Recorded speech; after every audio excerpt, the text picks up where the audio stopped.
Good morning, everyone. This is Trackman 44. I'm huffing and puffing a little bit. I just packed 2 boxes full of meat back up, put in the cooler. And today is ham and bacon slicing day. So we've gotten a pretty good start. As a matter of fact, right now we're almost done. We're down to just one more ham and one more bacon, plus what we got on the slicers down in the basement. Now, my brother's just taking the ham out of the curing sack. Whenever they cure these, they have these little bags. It's kind of a mesh bag that they hang them, in their preparation room, and it cures in those sacks. And of course, we just cut those off and then go about the business of making them into whatever it is that we want, whether they be ham roasts, ham steaks, or actually boning them out and then slicing it for ham sandwich meat. And so that's what he's doing here. He's depending on how the meat looks. That's he's going to decide whether or not to make it a real nice ham steak, or just go ahead and cut it out and then have it transported to the slicer there and made into slices. But you can see we got two machines running. There's a fancy one over on the other side. This one here is an old Burkle. I don't have any idea how old it is. It's got to be from the 60s or thereabouts. And one day, not too long ago, I was at an old auction and come across that fancy one that my son-in-law is using next to it. That's a Biro. It's probably 30, 35 years old or so itself. But I was bent against the dadgum junk man. He wanted to salvage it for the aluminum, and I had to give $50 for that thing to get it away from that junk man. And I argued with him, told him, I said, man, there ain't $50 worth of aluminum in this thing. And boy, he was intent on getting that. And but I got it away from him anyway, because I had intentions for it, because I knew it was going to cut our bacon slice and our ham slicing in half. There it is right there. That's the one my son-in-law is using.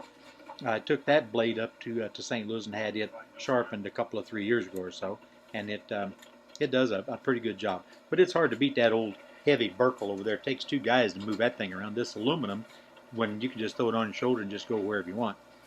But at any rate, that's just a difference in technology. Now the new ones are entirely different and just a whole lot easier to use. Some of them are self-feeding even. Now what we're going to do is we're going to take a look up close and personal here and slow it down just a little bit and take a look, see how close your fingers are to that blade. Now I slice some occasionally, but most of the time I'm jockeying back and forth, taking the packaged material back up to the cooler and bringing down the next ham or bacon for these boys to slice. They're so much younger and so much quicker than I am, and they do a much better job than what I do. But I've done my share of it. But in the old days, this was all sliced by hand, just all sliced by hand, and that was a job.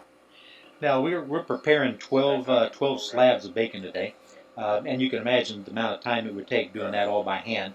It was definitely labor intensive, but these machines just make it so much nicer.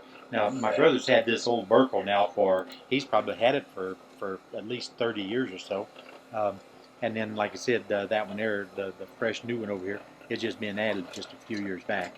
But there's a considerable amount of bacon that's got to go through those things today. Now we're back over at the packaging table. There's my sister-in-law Stella there, working with my bride, and they're packaging the individual hams and bacons, of course. Now they're putting about a pound. They know about how wide to grip the bacon to get approximately a pound of bacon and also a pound of ham in the individual packages. That's usually what we are in the habit of packaging at a time. And of course they mark it just for the year. You don't necessarily have to mark it bacon or ham, but you do want to mark the year on them at the very minimum. Just in the event you have a little bit left over at the end of the year, you want to make sure you get rid of that stuff first, you know what I mean? But most of the time we have very little left over. And here we're back to the vacuum sealers. And I tell you, I don't know, in the old days we just wrapped it in freezer paper, and man, sometimes they would freezer burn, and it was just entirely different situation back in the day. But they keep dumping it into the boxes, and as the boxes get full, I transport them up to the cooler, and like I said, bring down fresh slabs of bacon and hams for the brother and the other fellows over at the other table to go up and slice, So now, just for the heck of it, I thought I would give you an idea of what the bacon from 2 hogs looks like. This will be 4 slabs of bacon. Just not quite done yet. He's still got part of the last slab, and that's how much you get off of off of 2 whole hogs. Now what we're doing, we're back over at another tray, and you can see that's that thing I picked up first, and that one there, that's going to be a soup bone. That's kind of off at the end of the hams, and then of course he's got a few ham steaks cut there, and then he cuts those just a little bit thicker, and then the rest of it's going to be cut into sandwich slices. We'll set the machine for about 1/4 of an inch and make those about a 1/4 of an inch sandwich slices. Now here's that sack I was telling you about, how they cure them and hang them, and we had a couple more ladies show up, and I thought I'd give you another perspective from a different angle on the table. I don't know what they're laughing about there, but must be pretty good. I don't know. So let's see what they got to say here.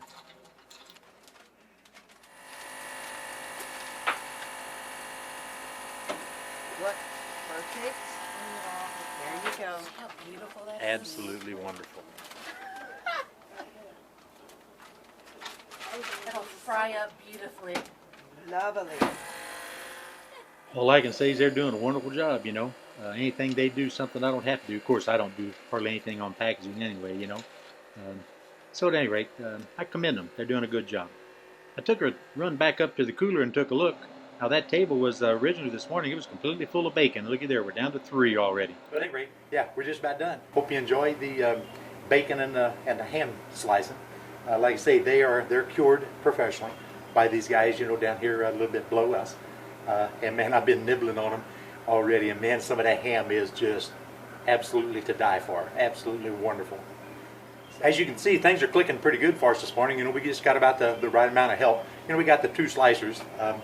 One's a Biro and the other's a Burkle. Both of them are pretty old, but they do a good job.